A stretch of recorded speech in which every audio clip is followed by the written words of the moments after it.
మాది రాజనగరం, తూర్పుగోదావరి జిల్లా అండి. మాది రాజనగరం మండలం, శ్రీకృష్ణపట్నం అనే గ్రామం అండి మాది. అయితే మా అబ్బాయిని హాస్టల్లో చేర్చామండి.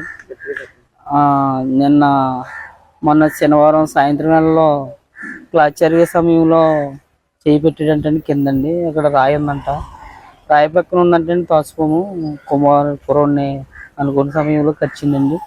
కత్తిలోకి ప్రిన్సిపల్ సార్ గారు, అక్కడ ఉన్న స్టాఫ్ అంతా కూడా సార్లు అలర్ట్గా ఉండి సార్లు తీసుకెళ్ళండి, హాస్పిటల్ తీసుకెళ్ళండి, ట్రీట్మెంట్ చేయించారండి.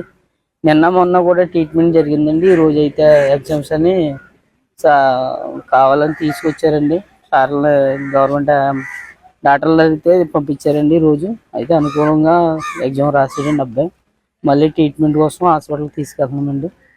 ఈ లోపు డాక్టర్ చెప్పలేదండి, మరి ఎప్పుడు పంపిస్తారో కూడా తెలియదండి. మరి మాకు ఆరోగ్యం ఆరోగ్యం అయితే కొంచెం పర్లేదు, దేవుడి దయ వల్ల బాగానే ఉందండి.